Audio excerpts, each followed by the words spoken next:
তুমি আমাকে গোল্ডের দোকানে নিয়ে আসছো কেন বলো তো? আমি কি তোমার কাছে কিছু চাইছি? কেন শুধু শুধু পাগলামি করছো? বোকা নাকি? পাগলামি না করলে কি ভালোবাসা ভালোবাসা থাকে? আর তোমার চাইতে বউ কেন? আমি দিতে পারি না। ভাই আপনার কাজ করেন তো, আমার এই চেন দেখান তো। এই তো ভাই চেন এইদিকে আছে, আপনি দেখতে পারেন। এখানে এইদিকে চেন আছে, আপনি দেখতে পারেন। এই দেখো, এটা ভালো লাগবো। এটার দাম কত? এটা আপনার বর্তমান বাজারে 2 লক্ষ টাকা পড়বে মজুরি সহ। এত টাকা? হ্যাঁ আপু, এখন তো স্বর্ণের দাম আছে। চলো তো। বস হয়ে জায়গায় এটা নিতেছি, ঠিক আছে? তুমি কানের কিছু দেখো। ব্যবসা করবে ভালো কথা, তো একটা চিন্তা ভাবনা করতে হয় না? অনেক টাকার ব্যাপার তো। আব্বা বেশি একটা চিন্তা ভাবনা করতে চাইতেছি না দেখে তো মঞ্জুরের লগে ব্যবসাটা করতে চাইতেছি। চায়না থেকে মাল ইম্পোর্ট করে, লাভও ভালো। আপনি কোন? আর যদি ব্যবসা বেশি এটা লাভ না থাকতো, কোম্পানিতে 15-20 জন লোক কি খাটান যায় আব্বা? আঙ্কেল আপনি একদমই টেনশন করিয়েন না, ঠিক আছে? আপনার টেয়া মানে তো আরো টেয়া, আর মাস শেষে যে কটিয়ান লাভ হইব এটা তো হাতারে বুঝাই দিমই। আপনি একদম নিশ্চিন্তে থাকেন, একদম টেনশন ফ্রি থাকেন, আল্লাহ ভরসা। আসসালামু আলাইকুম মুরব্বি। ওয়ালাইকুম সালাম। কি অবস্থা আপনার? আলহামদুলিল্লাহ ভালো। এই বয়সে আপনি ভিক্ষা করে বেড়াতেছেন, এটি যায়? হ্যাঁ, এখান থেকে ভিক্ষা টিকা করতে হবে না। আপনার মাসের খরচ আমি দিব, ঠিক আছে? সারা জীবনে খরচ দিব। আলহামদুলিল্লাহ। আসসালামু আলাইকুম। ওয়ালাইকুম আসসালাম। আব্বা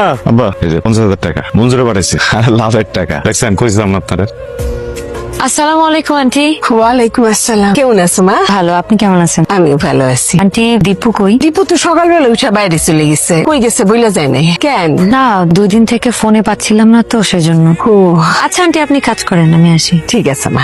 দীপু, জোর করে কারো জীবনে জড়িয়ে থাকা গেলেও সেটাতে সম্মান থাকে, আর যেই ভালোবাসার সম্মান থাকে না সেই ভালোবাসা কেউ থাকতেও চায় না। আচ্ছা আমি তোমার কাছে কি চাইছি বলো তো? কি চাইছি আমি তোমার কাছে? যে তুমি আমাকে এরকম অ্যাভয়েড করতেছো? আমি তো তোমার কাছে শুধু তোমাকে চাইছি, তোমার ভালোবাসা চাইছি। এটা চাও কি আমার জন্য পাপ হয়ে গেছে? ভুল হয়ে গেছে আমার জন্য? যদি ভুল হয়ে থাকে তাহলে আমাকে সেটা বলো। কি ব্যাপার, কিছু বলতেছো না কেন? হ্যাঁ, বলবোটা কি আমি? মানে তুমি কি বলবো সেটা আমি তোমাকে বলে দিব? কি হয়েছে তোমার? আচ্ছা তুমি আমাদের মাঝখানে এরকম দূরত্ব তৈরি করতেছো কেন বলো তো? দূরত্ব মূরত্ব কোনো কিছু না, আমার কোনো কিছু আর ভালো লাগতেছে না। আমার টাকা পয়সা লাগতো। তুমি টাকা দিয়ে কি করবা? কয়দিন আগে না তুমি আঙ্কেলের কাছ থেকে 5 লাখ টাকা নিয়েছিলে ব্যবসা করার জন্য? কি করছো সেই টাকা? টাকা নাই। নাই মানে? নাই নাই মানে কি? নাই মানে নাই। মা, মা কই তুমি? বাইরে আহো। কি রে, কি হইছে? আনতেছো? হ্যাঁ। আরে পরে রান দাও, আমার কথা শোনো। কি? 3 লাখ টাকা লাগবে, খুব জরুরি। হঠাৎ এত টাকা দিয়ে কি করবি? আব্বা বিদেশ যাবো, টাকা দরকার। বিদেশ কেন? এই দেশে থেকে আমি কি করুম কও? এই জায়গা থেকে ভালো কিছু করা যায়? উল্টা বিদেশ গেলে ইনকাম আমার ভালো হইব। আমার অনেক টাকা দরকার আব্বা। আরে কয়দিন আগে তো ব্যবসার জন্য 5 লাখ টাকা নিলি, ওই টাকা গেছে কই? ওই টাকা নাই, লস করছি ব্যবসায়। যখন লাভ করছি তখন টাকা দিছি না আব্বা? তোমার 50,000 টাকা দিছি না? ও দিছিস তো। তো লাভের ভাগ যদি না লসের ভাগ দিবা না? আব্বা আম্মা আমি একটা কথা কই, এই ব্যবসা করতে গেলে টাকা পয়সা লস হইব। 2-4 টাকার জন্য যদি এত ভাবো, জীবন টাকা যাইবো না।